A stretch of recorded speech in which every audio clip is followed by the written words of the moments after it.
লক্ষ্মীর ভাণ্ডারের টাকা কিন্তু এবার থেকে আর পাওয়া যাবে না। কারা পাবেন না, কেন পাবেন না? তাহলে কি লক্ষ্মীর ভাণ্ডার এবার থেকে বন্ধ? সম্পূর্ণ কিন্তু আপনাদেরকে এই ভিডিওটা লাস্ট অবধি দেখার অনুরোধ রইল। যারা লাস্ট অবধি দেখবেন তাদের কিন্তু সমস্যার সমাধান হয়ে যাবে, যারা দেখবেন না তাদের কিন্তু সংশয় থেকেই যাবে যে লক্ষ্মীর ভাণ্ডারের টাকা কেন বন্ধ হলো সামনের মাস থেকে। সামনের মাস থেকে কিন্তু আপনাদের লক্ষ্মীর ভাণ্ডারের টাকা কিন্তু প্রায় বন্ধ হওয়ার পথে অনেকেরই। তো সম্পূর্ণ বিজ্ঞপ্তিটা দেখতে থাকুন। রাজ্যের মুখ্যমন্ত্রী মমতা বন্দ্যোপাধ্যায় মহিলাদের আত্মনির্ভর করে তোলার উদ্দেশ্যে একাধিক প্রকল্পের সূচনা করেছেন। তার মধ্যে অন্যতম জনপ্রিয় একটি প্রকল্প হচ্ছে লক্ষ্মীর ভাণ্ডার। এই লক্ষ্মীর ভাণ্ডার প্রকল্পের মাধ্যমে প্রতি মাসে সাধারণ পরিবারের মহিলাদের 1000 টাকা এবং সংরক্ষণ শ্রেণীর পরিবারের মহিলাদের 1200 টাকা সরাসরি ব্যাংক অ্যাকাউন্টে দেওয়া হয়। কারা কোন কাস্ট বা ক্যাটাগরিতে পড়ছেন কমেন্ট বক্সে কমেন্ট করে জানান। কেউ জেনারেল, তারা লিখবেন ইউআর, যারা এসসি তারা লিখবেন এসসি, যারা এসটি তারা লিখবেন এসটি, যারা ওবিসি তারা লিখবেন কমেন্ট বক্সে ওবিসি।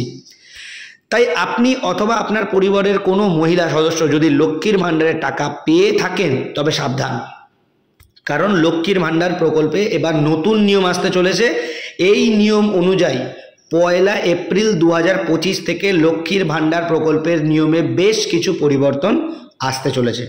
তাহলে একদম ঠান্ডা মাথায় আপনারা ভিডিওটা লাস্ট অবধি দেখুন। আশা করছি পুরো বিষয়টা আপনাদের কাছে স্বচ্ছ হয়ে যাবে।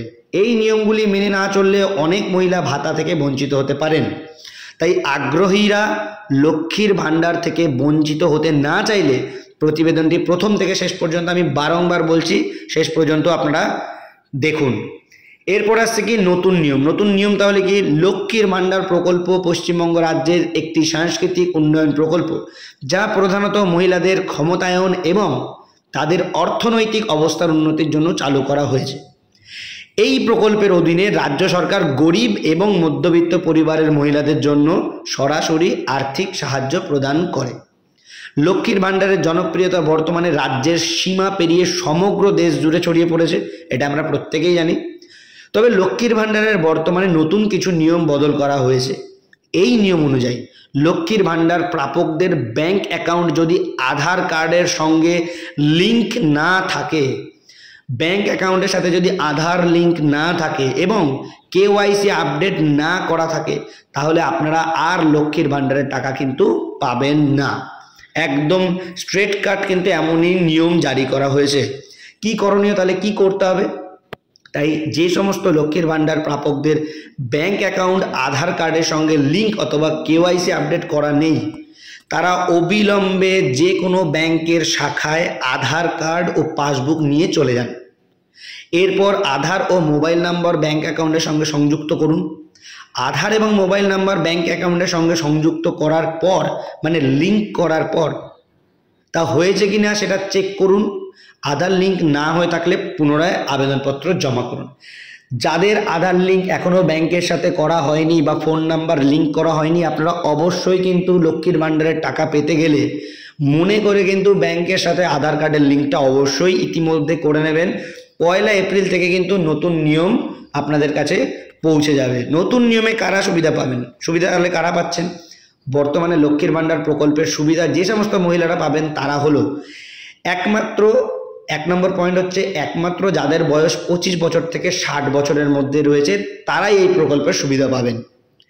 লক্ষ্মীর ভাণ্ডার প্রকল্পে অন্তর্গত যাদের নাম আগের থেকেই লক্ষ্মীর ভাণ্ডারে নথিভুক্ত রয়েছে তারাই একমাত্র এই প্রকল্পের সুবিধা পাবেন। লক্ষ্মীর ভাণ্ডার 3 নম্বর পয়েন্ট, লক্ষ্মীর ভাণ্ডার প্রকল্পের মাধ্যমে সাধারণ শ্রেণীর মহিলারা প্রতি মাসে 1000 টাকা করে ভাতা পাবে। সরকারি নিয়ম অনুযায়ী সংরক্ষণ শ্রেণীর যথা তপশিলি জাতি ও উপজাতি শ্রেণীর মহিলারা 1200 টাকা ভাতা পাবেন। আপনাদের খুব ভালো করে জানিয়ে রাখি, এই ভাতার পরিমাণ কিন্তু বাড়াতে পারে 2000 টাকা করে। সেটারও কিন্তু একটা ভিডিও দেওয়া রয়েছে, এই ভিডিও ডেসক্রিপশন বক্সে দেওয়া রয়েছে অথবা উপরে দেখুন আই বাটনে সেই ভিডিওর লিঙ্কটা দেওয়া রয়েছে, ওটাও কিন্তু আপনারা দেখে নিতে পারেন। অবশ্যই ওখানে কিন্তু আপনাদের ভাতার পরিমাণ বাড়ানো হলেও হতে পারে। তো ওই ভিডিওটা অবশ্যই আপনারা দেখে নেবেন। 5 নম্বর পয়েন্ট কি বলছে? যাদের ব্যাংক অ্যাকাউন্ট আধার কার্ডের সঙ্গে লিঙ্ক করা এবং কেওয়াইসি আপডেট করা তারাই একমাত্র লক্ষ্মীর ভাণ্ডারের ভাতা পাবেন। পরিশেষে বলা যায় কি, সবশেষে বলা যায় লক্ষ্মীর ভাণ্ডার প্রকল্পে যারা এখনও নাম নথিভুক্ত করেননি তারা দুয়ারে সরকারের মাধ্যমে, যে দুয়ারে সরকার প্রকল্প আছে সেখানে তার মাধ্যমে লক্ষ্মীর ভাণ্ডার প্রকল্পের জন্য আবেদন প্রক্রিয়ায় অংশগ্রহণ করুন। তবে আবেদনের পূর্বে ব্যাংক অ্যাকাউন্টের সঙ্গে আধার কার্ডের লিঙ্ক ও কেওয়াইসি আপডেট করে নিন অবশ্যই। এছাড়াও যে সমস্ত মহিলারা লক্ষ্মীর ভাণ্ডার প্রকল্পে টাকা পাচ্ছেন অথচ ব্যাংক অ্যাকাউন্টের সঙ্গে কেওয়াইসি আপডেট করেননি, তারা কিন্তু অতি সত্বর আপনার ব্যাংকের শাখায় যোগাযোগের মাধ্যমে কেওয়াইসিটা আপডেট করে নিন। এই সংক্রান্ত পরবর্তী আপডেট প্রকাশিত হলে আপনাদের বিস্তারিত এই চ্যানেলের মাধ্যমেই জানানো হবে। মনে করে যারা ভিডিওটি লাস্ট অবধি দেখলেন, চ্যানেলটা সাবস্ক্রাইব করে বেল আইকনটি অল করে রাখুন, পরবর্তী আপডেট আপনাদের কাছে এই চ্যানেলের মাধ্যমেই পৌঁছে দেওয়া হবে। আজকে আপাতত এই পর্যন্তই, দেখা হচ্ছে নেক্সট ভিডিওতে। সবাই ভালো